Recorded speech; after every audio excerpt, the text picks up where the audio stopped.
ప్రస్తుత అంశానికి సంబంధించి నా నిర్వచనం నేను చెప్తున్నా. శాంతి అంటే భయరాహిత్యము, భయము లేని జీవితం, భయము లేని స్థితి.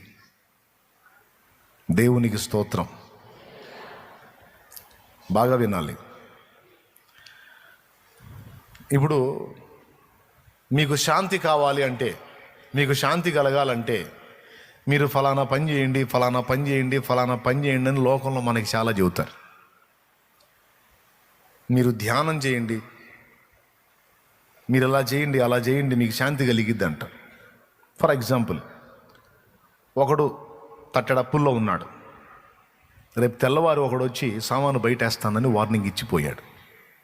తెల్లవారితే వాడు వస్తాడు. వాడు మామూలు మనిషి కాదు, అల్లరి మనిషి, మహారోత. వాడు ఖచ్చితంగా సామాన్లు బయటేస్తాడు, నలుగురిలో ఆరడి పరుస్తాడు. ఈ టెన్షన్లో ఉన్న ఈ మనిషికి నువ్వు ధ్యానం చేయి, నీకు శాంతి వచ్చిద్దంటే వచ్చిద్దా? ఈ కళ్ళు మూసుకొని ధ్యానం చేద్దామంటే ధ్యానంలో ఎవరు కనపడతాడు? దేవుడు కనపడతాడా? రేపు పొద్దున వచ్చే వాడు కనపడతాడా? మీరు చెప్పండి. కళ్ళు మూసి ధ్యానం చేద్దామని మొదలు పెడితే వాడు వచ్చినట్టు, చండాలంగా తిడుతున్నట్టు, సామాన్లన్నీ బయటేస్తున్నట్టు, బజారంతా పోగైనట్టు, ఇదే కదా కనపడిద్ది. ఇంకా ధ్యానంలో శాంతి ఎక్కడా? భయం వెంటాడుతూనే ఉంది కదండి. మరి ఎప్పుడు ఎట్లా వచ్చింది శాంతి? ఆ సిచ్యువేషన్లో ఉన్నవాడికి, ఆ పరిస్థితుల్లో ఉన్నవాడికి శాంతి ఎట్లా వచ్చింది? మీరు చెప్పండి. నేను చెప్పనా? సింపుల్. రేపొద్దున వాడు వచ్చి గొడవ చేయటానికి పూనుకుంటే వాడు కట్టాల్సిన అప్పు నేను కడతాను అని ఒక వ్యక్తి భరోసా ఇస్తే అప్పుడు నిద్రపోతాడు. దేవునికి స్తోత్రం కలుగునుగాక. హల్లెలూయా. అప్పుడు అంత అన్నం తింటాడు, హాయిగా నిద్రపోతాడు. ఎందుకంటే నమ్మకస్తుడైన ఒక మనిషి మాట ఇచ్చాడు. రేపు వాడు వచ్చి నిన్ను ఆరటి పరిస్తే అంత అవకాశం వాడికి ఇవ్వను, ముందే వాడిని కంట్రోల్ చేస్తాను. అవసరమైతే రేపు ప్రొద్దుట నేనే వాడి ఇంటికి వెళ్ళి నేను కడతా అమౌంట్, వాడిని నీ దగ్గరికి రాకుండా చేస్తాను, ప్రశాంతంగా ఉండు అంటే అప్పుడు వానికి విశ్రాంతి లేదా శాంతి. ఎంతమంది ఒప్పుకుంటారు? ఆ భరోసా లేకుండా, ఆ నిశ్చయత లేకుండా మనకి ఎన్ని ధ్యానాలు చేస్తే మనకి శాంతి వచ్చిద్దండి? అసలు మనసు కుదిరిద్దా? భార్య భర్తతో అంటది, ఏమంటది? ఏం చేస్తున్నారండి అంటే, ధ్యానం చేస్తున్నాను అమ్మాయి అన్నాడు అనుకో, ఒరే ధ్యానం, నీ ధ్యానం తగలయ్యా జ్ఞానం లేనోడా.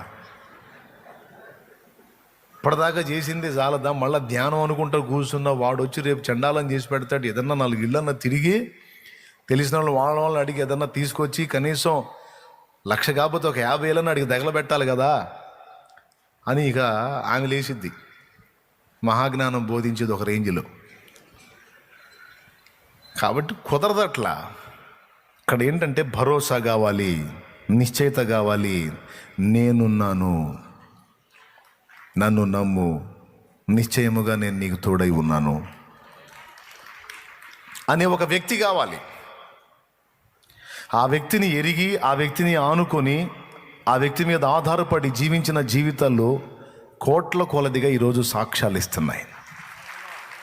యేసయ్య మన పక్షాన నిలబడితే భయం లేదు. నేను చెప్పాలి, ఆయనే చెబుతున్నాడు, మీరు ఇంకనూ నమ్మిక లేక ఉన్నారా? మీరు ఎందుకు భయపడుతున్నారు? నా మీద నమ్మకం కుదరలేదా నీకు? నా మీద భరోసా ఉంచలేకపోయావా? ఈరోజు ప్రతి మనిషికి ఏదో ఒక విషయంలో భయం వెంటాడుతూనే ఉంది. సమస్యలను బట్టి, అప్పుల్ని బట్టి, శరీర రోగాలను బట్టి, ఇంట్లో పరిస్థితులను బట్టి, చేసిన ప్రయత్నాలు విఫలం అవటాన్ని బట్టి, ఇంటికి పెద్ద దిక్కులుగా ఆధారాలుగా ఉన్నటువంటి ఆ వ్యక్తులు పోవటాన్ని బట్టి, నిలవరమైన నివాసం లేని దాన్ని బట్టి, సరైన ఉపాధి లేని దాన్ని బట్టి, చేసే ప్రయత్నాల్లో వరుసగా నష్టాలు వస్తున్న దాన్ని బట్టి, ప్రయత్నాలన్నీ విఫలమవుతున్న దాన్ని బట్టి, ఈ బ్రతికే ఈ 4 రోజులకి ఎన్ని ఒత్తిళ్ళో, ఎన్ని టెన్షన్లో, ఎంత ప్రెజరో మనుషులకి. భయం గుప్పెట్లో బతుకుతున్నాడు. యేసు ప్రభు మన రాజాది రాజు. ఆయన మనకి భరోసా ఇస్తున్నాడు. నేను మిమ్మల్ని శాంతిలోనూ విశ్రాంతిలోనూ ఉండమని నేను చెప్పా. మీరేలా కలవరంలో ఉంటున్నారు? దేవునికి స్తోత్రం. మీరెందుకు భయం గుప్పెట్లో బతుకుతున్నారు? మీరు భయంలో బతుకుతున్నారు అంటే ఏదో నా పేరు పెదాల మీద ఎత్తుతున్నారు, కానీ నా మీద మీకు సరైనటువంటి నమ్మకం లేదు. ప్రియులారా, ఒక మాట, ఇంకా సేపటికి పాత సంవత్సరం అయిపోయి క్రొత్త సంవత్సరం స్టార్ట్ అయింది. ఇంకా సేపటికి ఆ నూతన సంవత్సరంలో నీ రాజు, నా రాజు. మనకి సంవత్సరానికి ఎన్ని రోజులండి?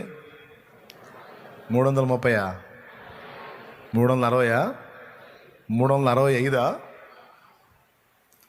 సరే, యూదుల లెక్క 360, మనోళ్ళ లెక్క 365 అనుకుందాం. సరే, మన లెక్కనే 365 ఉత్తరాలు నీకు ఇస్తాడు. 365 ఉత్తరాలు నీకు ఇస్తాడు నీ రాజు, నా రాజు. మనందరికి ఇస్తాడు.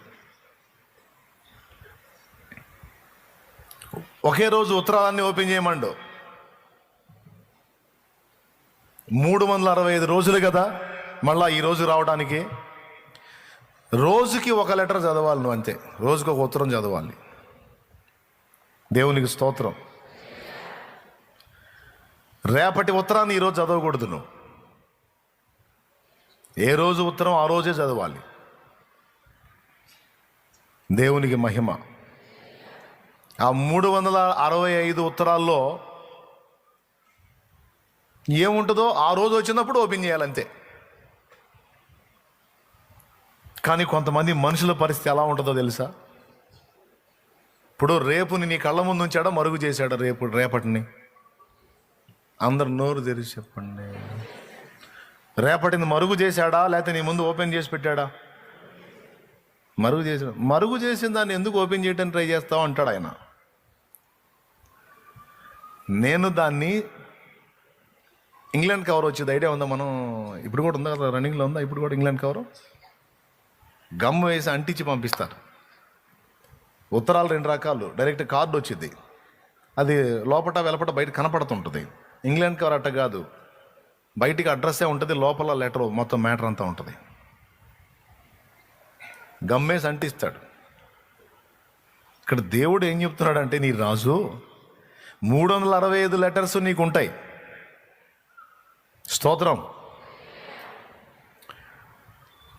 ఏ రోజుకి ఆ రోజు ఓపెన్ చేయి అంటున్నాడు ఆయన. ఇప్పుడు మొదలు పెడతావు, రేపు అయిపోయింది. రేపు లెటర్ రేపు ఓపెన్ చేస్తావు. ఎల్లుండి వచ్చింది, ఎల్లుండి లెటర్ ఎల్లుండే ఓపెన్ చేయాలి. ఆల్రెడీ నిన్నటి లెటర్ నీకు తెలుసు, ఎల్లుండి లెటర్ కూడా ఆ రోజు ఓపెన్ చేస్తావు కాబట్టి ఆ రోజు తెలుసుద్ది.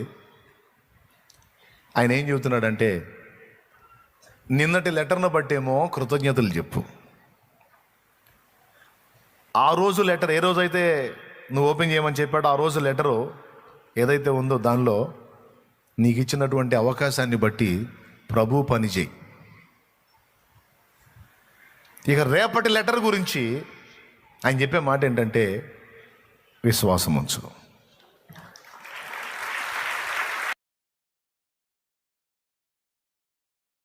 ఎంతమందికి అర్థమైంది? మీకు ఏం అర్థమైంది?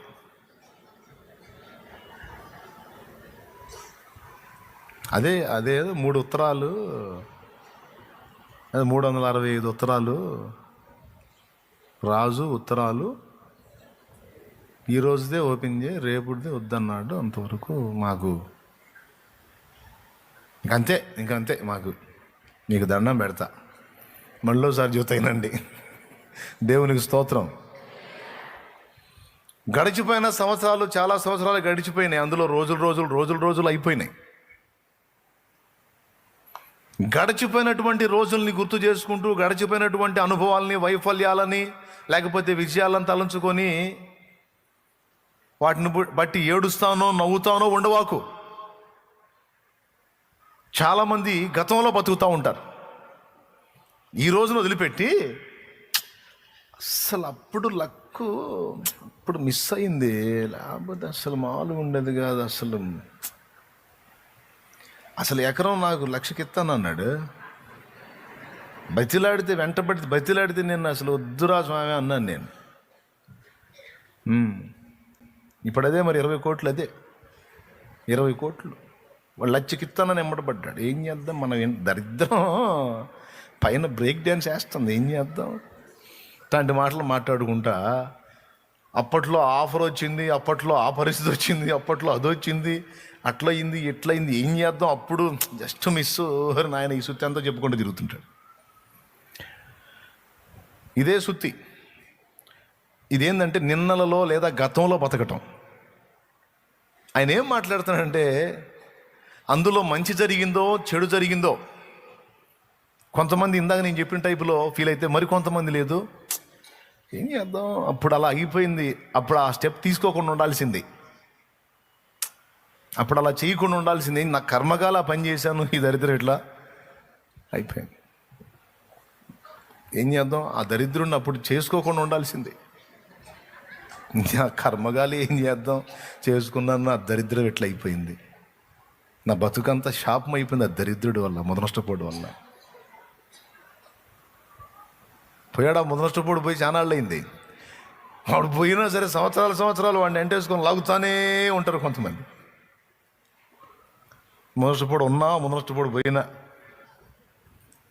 అలా కొంతమంది లేడీస్ జెంట్స్ ఈ దరిద్రపు దాన్ని చేసుకోపోయినా వాడి నా కర్మగాలు చేసుకున్నా, నా బతికిట్ట అయిపోయిందని. భాగస్వాముల విషయంలో కొంతమంది ఏడుపులు, వీళ్ళు కూడా నిన్నల్లోనే బతుకుతారు. ఏం చేద్దాం, అట్లా అయిపోయింది, అప్పుడు అరే యేసు ప్రభు అప్పుడు వ్యవహారంలో బతకమని చెప్పట్ల నిన్న మొన్న అప్పట్లో అనుకుంటా బతికేరా బాబు అని చెప్పలా. వదిలేయ్, అందులో మంచి జరిగిందా చెడ్డ జరిగిందా, మేలు జరిగిందా కీడు జరిగిందా, విజయం వచ్చిందా వైఫల్యం వచ్చిందా, ఒక్కటైతే జరిగింది. జయమైన అపజయమైన అన్నింటిలో నుంచి నిన్ను దాటించుకొచ్చి నేటిలో నిన్ను నిలబెట్టాడు ఆయన. బతికున్నావు నువ్వు ఇంకా అసలు ఎప్పుడో అవుట్, లెక్క ప్రకారం ఎప్పుడో అవుట్, కానీ బతికిపోయావు. నీతో పాటు ఉన్నవాళ్ళు పోయారు, నువ్వు నిలబడి ఉన్నావు, ఇంకా సజీవుడిగా ఉన్నావు, సజీవురాలిగా ఉన్నావు. అంటే ఆ పరిస్థితులన్నిటిని దాటించుకొని అందులో విజయాలు కానీ వైఫల్యాలు కానీ మేలులు కానీ కీడులు కానీ దాటించుకుంటా వచ్చాడు కదా, నేటిలోకి ఈ రోజుకు తీసుకొచ్చాడు కదా. కాబట్టి గతాన్ని బట్టి నీవు నేను మనం చేయాల్సింది ఏంటంటే కృతజ్ఞతాస్తుతులు చెల్లించాలి. హల్లెలూయా.